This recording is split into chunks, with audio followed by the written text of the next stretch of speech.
Now we are going to deal with module 1, oscillations and waves. This session we deal with simple harmonic motion and we will set up a differential equation for SHM.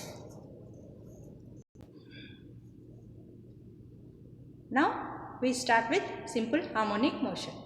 What is a simple harmonic motion?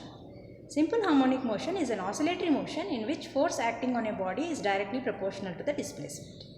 Now for example, I can tell you simple harmonic motion, oscillations of a simple pendulum are nothing but a simple harmonic motion which moves to and fro motion. In this motion we say that force is directly proportional to the displacement. So F is directly proportional to minus x if x is the displacement.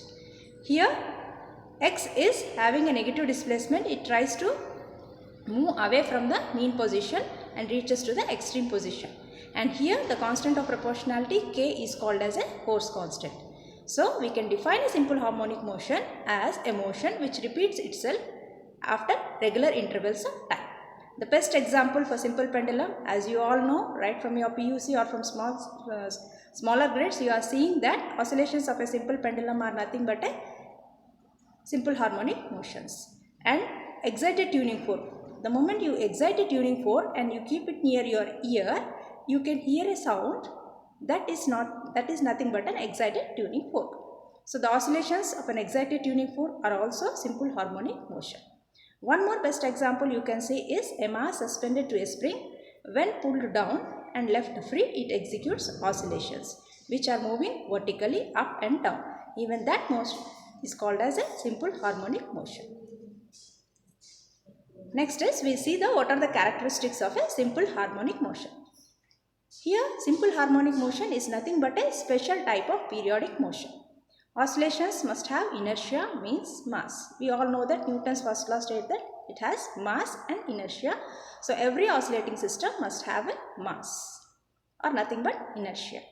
Also, constant retarding force continuously acts on a body. Constant restoring force. Restoring force is a force which tries to bring back body to the original position. That is, when the pendulum moves to an extreme position, it comes to the mean position, and once it reaches the mean position, it tries to go to the extreme position. So this is a continuously restoring force. Next is accelerated developed in a motion due to restoring force is directly proportional to the displacement. Here we know that F is equal to ma. When there is a force, there exists acceleration. So acceleration developed in a motion due to restoring force is proportional to the displacement. We know that F is proportional to displacement and we know that F is equal to ma, therefore A is also proportional to the displacement. Next is the direction of acceleration is opposite to the displacement. Since F is direction of force is opposite to the displacement, here acceleration direction is also opposite to the displacement. Now it is represented by a sine or a cosine function. Simple harmonic motion can be represented by a sine or a cosine function because they are harmonic functions, and it is represented by x is equal to a sine omega t. A is nothing but the amplitude and omega is nothing but the angular frequency. Now let us see setting up a differential equation of motion for a simple harmonic motion. Till now we have seen the definition of simple harmonic motion and we have seen the characteristics of a simple harmonic motion. Now we will see a setting up of a differential equation for simple harmonic motion. Now let a body be initiated to an oscillatory motion. Look into the here you can look into the equation, the diagram where it shows a sine wave. Here, since as I told you in the characteristics of a simple harmonic motion, it is represented by a sine function or a cosine function. In this example I am taking it as a sine function. Here let a body be initiated to an oscillatory motion after being displaced from equilibrium position and left free. The force acting on a body will be restoring force. So for a vibrating body, F is equal to minus kx. Just now we have seen in the case of simple harmonic motion, k is the force constant, x is the displacement and F is the force, and minus sign indicates the displacement. Now we know that F is equal to ma as per the Newton's law. So A can be written as d square x by dt square. So F can be written as m into d square x by dt square. And from equation 1 and 2, we can write it as m into d square x by dt square is equal to minus kx, because equation 1 and 2 have the same LHS and the RHS are varying, so we can equate RHS of equation 1 and equation 2. Here rearranging the terms, m into d square x by dt square is equal to minus kx. Rearranging the terms, you are getting d square x by dt square is equal to minus k by m into x. So bring the left hand side, right hand side to the left hand side, and we frame a differential equation. It is nothing but d square x by dt square plus k by m into x equals to 0. This equation is called as equation in the differential form, equation in the differential form of SHM, or it is the equation for a differential equation of a SHM. So d square x by dt square plus k by m into x equals to 0 is the differential equation for a simple harmonic motion. Now next is, we see the, as said in the characteristics, the solution for the above equation is given by x is equal to a sin omega t. Here this we have discussed in the characteristics.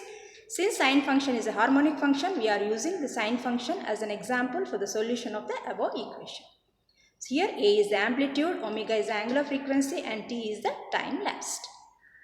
As I told you, sine and cosine functions are repetitive harmonic functions, and we know that simple harmonic motion is a repetitive periodic motion.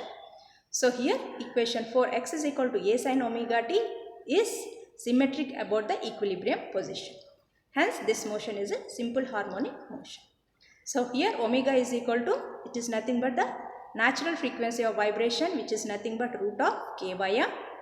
Now we see the natural frequency of vibration. X is equal to a sin omega t. Differentiating this x, we get velocity, that is nothing but dx by dt is equal to a omega into cos omega t. Again differentiating, you are getting d square x by dt square is equal to minus a omega square into sin omega t, as differential of cos omega t is minus sin omega t. So rearranging the equation, we can write it as d square x by dt square is equal to minus omega square x. Here a sin omega t is nothing but x. So substitute the value of a sin omega t as x. You are getting as d square x by dt square is equal to minus omega square x. Rearranging, you are getting d square x by dt square plus omega square x is equal to 0. Now here we compare the equations 3 and 5. Here you can see here equation 3 and 5 you are getting as, here see here equation 3 here d square x by dt square plus k by m into x is equation 3, and equation 5 d square x by dt square plus omega square x is equal to 0. So from 3 and 5 we can say that omega is equal to root of k by m. Thereby omega square is equal to k by m.